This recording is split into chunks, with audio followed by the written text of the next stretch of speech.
Hey, what's going on, guys? I want to thank everybody for joining me. I want to thank all my new subscribers. The channel is growing very steadily. I really appreciate it. I know it's there's so much stuff out there, so much information, and I appreciate that you take the time out to comment, to like it, to share, and I love the feedback, and I take all your feedback and I try to make myself better. And I appreciate all of you. So this video is basically a call to action. But what I mean by that is that if you're a Bernie supporter or a Tulsi Gabbard supporter, we have a big challenge ahead of us.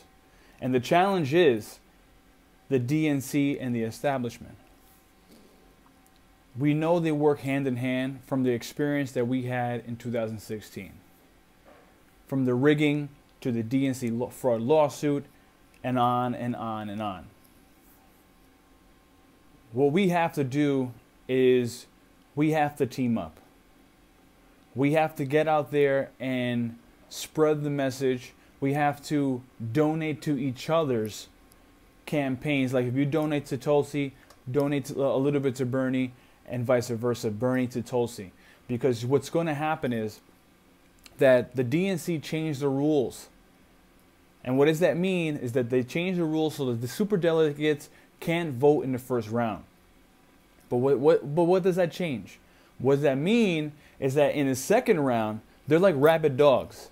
They haven't eaten in days, and they're ready to screw us over. They're ready for us not to have the candidate that we want. This is not the RNC where you go in there. There's no super delegates. Whatever happens, happens. That's one thing I appreciate in the RNC. If President Trump had run in the DNC, it would have been a whole different ball game. They would have did the same thing that they did to Bernie.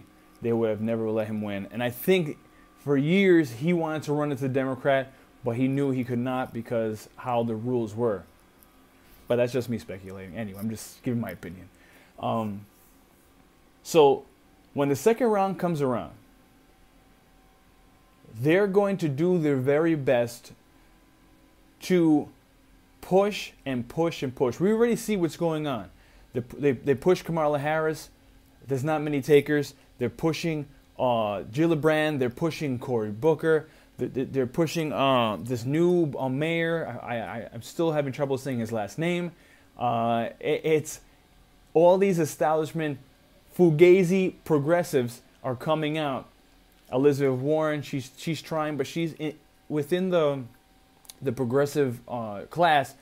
Right now she's in the third tier because we already know Bernie Sanders is raising so much money. There's so much enthusiasm that he is overtaking. Even CNN had to admit in a segment. I know Chris Cuomo was dying inside when he had to admit that Bernie Sanders was the front runner. So that's neither here or there. We're going to keep fighting and keep trying to get our candidate we want. So, but what we have to do is have both candidates do so well that when it comes to time for them to try to screw us, it's going to be so difficult because there's no clear front runner for them. At least in 2016 for them, Hillary Clinton was their front runner, and they already knew who they're going to vote for in the beginning because she was funding the DNC because they were broke. And they all had cushy jobs waiting for them when she was going to be President of the United States. And that's why Tulsi Gabbard left and went to join Bernie Sanders' campaign. So that's why I have humongous respect for her for years, even before the primaries, knowing what her stances are. So there's no clear front runner because right now they're just throwing crap against the wall and see if it sticks because they don't have that Hillary Clinton huge name establishment corporate Democrat right now. They're trying to see who's going to fit, and they don't know what's going on. So, but I think the strategy was to keep them all in there as long as possible to try to take as much of the vote percentage away from Bernie or Tulsi so they don't get to 50%, and then the super delegates can get in there and pick the right choice for them, what they see. So what my call to action would be is to make sure Bernie supporters, Tulsi supporters, open primary, even Trump supporters, if you really want to stick it to the establishment on the left, help us out. Go to the polls. If you see Tulsi's name, put her on there and make sure she's polling well. Donate to her campaign. Get her to 65,000 individual donations. Get her to 100,000, 200,000, 300,000.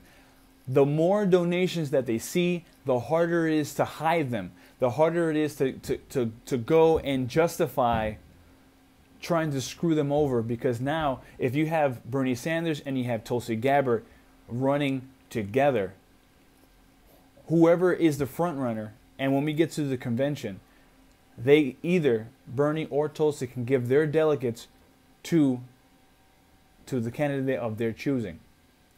So there has been talks, unofficial reports, that Bernie Sanders and Tulsi Gabbard have talked about this. They're just rumors right now. That's what I'm hearing in the independent circles. I'm hearing that they have talked about this and they might be teaming up. Because if you think about it, a Bernie-Tulsi ticket, a Tulsi-Bernie ticket is literally unstoppable.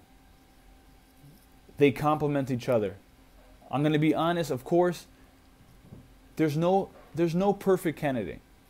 There'll never be a perfect candidate because we can't agree on everything. But what Bernie lacks, Tulsi has. What Tulsi lacks, Bernie has. So with them together would be an unstoppable force that the establishment can't build a firewall to stop them. That's why I'm trying to this is a call to action for Bernie supporters and Tulsi supporters to come together and stop trying to knock each other down, because we need each other. Because if you think, so Bernie supporters, if you think they're not going to try to screw Bernie over again, you are sadly mistaken. And the same thing with the Tulsi supporters. If you think they're going to allow her to just waltz in there with her anti-regime change message and foreign policy and going after the military-industrial complex and the establishment warhawks, you're sadly mistaken. But if we can team up and campaign sort of together, getting both wings, getting the Tulsi wing, getting the Bernie wing coming together and fighting together, donating to each other, getting the word out, and try to get a coalition together so we can get the candidate that we choose. Because right now, if we allow ourselves to let just one or the other, I feel sadness to think about that we will have a repeat. And we will have, so much, disaster. And we'll definitely have another 4 years of President Trump. And that's one thing that I feel like the establishment actually wants. The media wants Trump because they're making tremendous amounts of money. The military-industrial complex doesn't want that to stop. They don't want their pig trough feeding. They don't want their feeding trough to stop. They want to get tons and tons of our money in their pockets. And having Richard Ojeda, he was running for president. I'm so sad that he bowed out. But he had a tweet perfectly that our servicemen and women making $30,000 a year are protecting contractors making $300,000 to $600,000, and that's not right. And he's a military man, and he would say it, that they would $200 a man and woman of food was being charged to the government when and he said himself, nobody ate $200 worth of food every week per serviceman and woman. And he was calling out the corruption. And I'm just so sad that he bowed out, because he was a good voice for the corruption in the military-industrial complex that we have going on right now, running our government. So I don't want to get too long. I know I'm talking long, but this is an important message.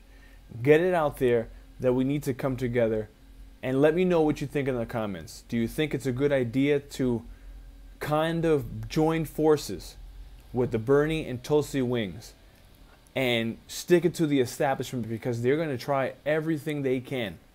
And they're going to think that we're going to be sleeping, because in the first round, it's going to be, oh, rainbows and sunshine and lollipops, because we think that everything is good. But when that second round comes, it's all hands on deck with the superdelegates.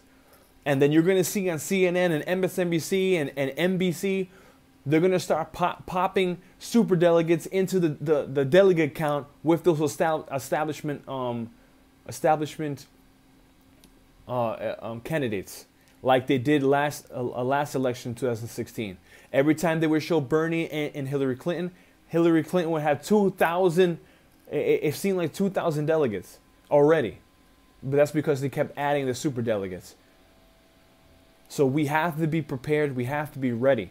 If we want a Bernie or a Tulsi presidency, we have to join forces. Anyway, guys, let me know what you think in the comments. Share the video if you agree. And please, if you like the content, subscribe. Let's grow together. Let's get the truth out there, because we're actually working together to bring peace to our country and to make sure we have a place to live where veterans, where the homeless, where children can have a better life. And that's why I made this channel, so get the word out there and to build a community that we care about each other. You guys take care. Peace.